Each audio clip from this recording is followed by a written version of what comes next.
Hello मेरे प्यारे बच्चों, कैसे हो आप लोग। स्वागत है वीएस इंस्पिरेशन में। मैं हूं विवेक सर, आपके लाए हूं एक नई वीडियो।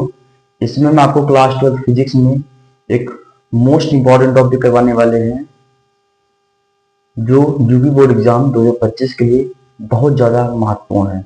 बच्चों, आप लोग इस टॉपिक को बहुत अच्छे से प्रिपेयर करिएगा, क्योंकि ये जो टॉपिक है ये कई बार एग्जाम में पूछा गया है। तो आप लोग इस टॉपिक को बहुत परफेक्ट तरीके से तैयारी करिएगा।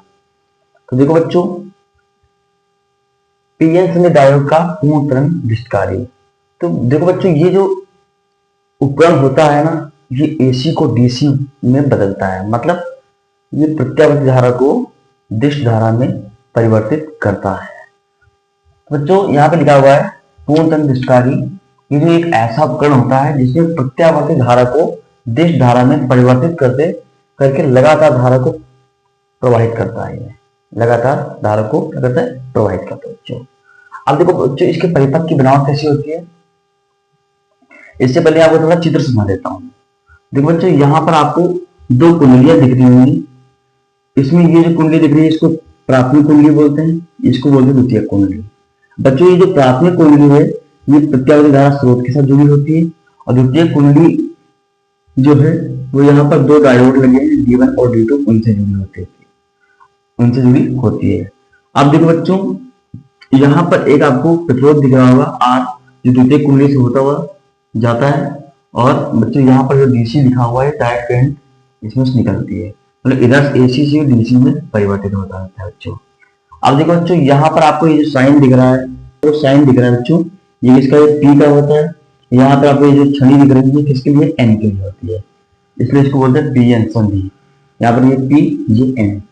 अब बच्चों देखो, यहाँ पर परिपथ की बनावट कैसी होती है। इसमें प्राथमिक कुंडली को प्रत्यावर्ती धारा स्रोत से जोड़ दिया था। देखो बच्चों, हमने प्राथमिक कुंडली को प्रत्यावर्ती धारा स्रोत में देखो यहाँ पे जोड़ा है।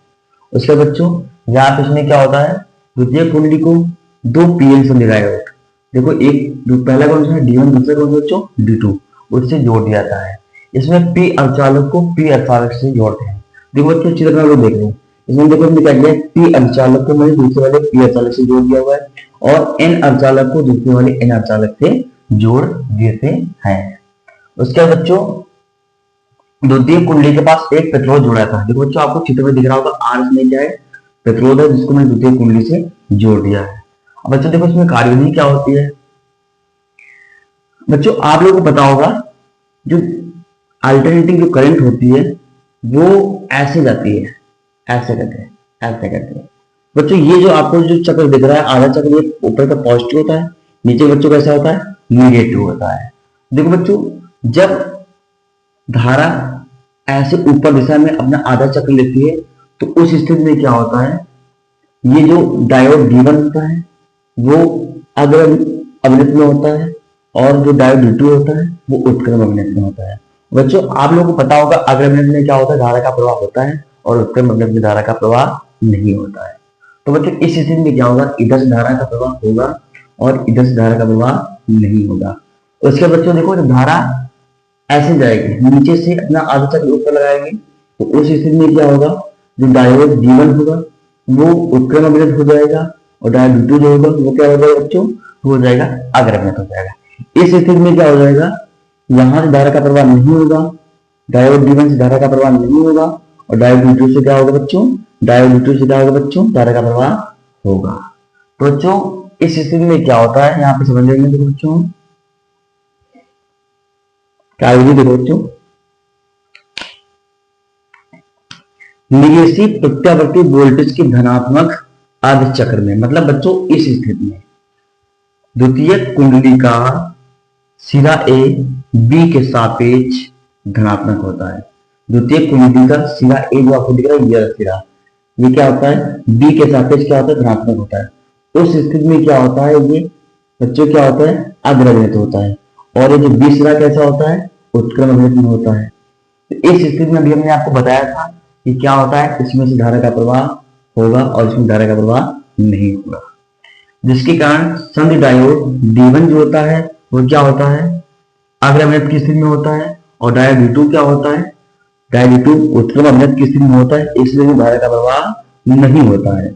इसी प्रकार प्रत्यावर्ती निवेशी वोल्टेज के ऋणात्मक अर्धचक्र में, मतलब इस वाले अर्धचक्र में द्वितीयक कुंडली का बी सिरा बच्चों, कौन सा बच्चों, ये बी वाला सिरा, बी जो सिरा है वो ए के सापेक्ष धनात्मक स्थिति में हो जाता है। क्यों? क्योंकि ये ऋणात्मक वाला चक्र है। इस स्थिति में क्या होता है, जो बी वाला सिरा होगा वो धनात्मक स्थिति में होता है और ए वाला सिरा कैसा होता है बच्चों, ऋणात्मक स्थिति में होता है। तो D1 जो होगा वो उत्क्रम अवनत में हो जाएगा। कैसा हो जाएगा बच्चों, उत्क्रम अवनत में हो जाएगा। उत्क्रम अवनत की स्थिति में होता है और जिसके कारण डायोड D1 से कोई भी धारा प्रवाहित नहीं होती है, परंतु डायोड D2 क्या होता है, वो अग्र अवनत की स्थिति में होता है और डायोड D2 से क्या होती है, धारा प्रवाहित होती है। अब देखो बच्चों, जो धारा होती है ऐसे ऐसे होते हुए जाएगी, तो कभी ये अग्र होगा, तो कभी ये अग्र होगा, कभी ये अग्र, कभी ये अग्र। तो ऐसे क्या होती है, धारा जो होती है वो पूर्ण तरंग दृष्टिकाली में धारा लगातार प्रवाहित होती रहती है। तो बच्चों उम्मीद करता हूँ टॉपिक आपको बहुत अच्छे से आया होगा। तो बच्चों अगर आपको वीडियो समझ आ रही है, वीडियो को लाइक कर लीजिएगा और मेरे चैनल को सब्सक्राइब करना मत भूलिएगा आप लोग। Thank you.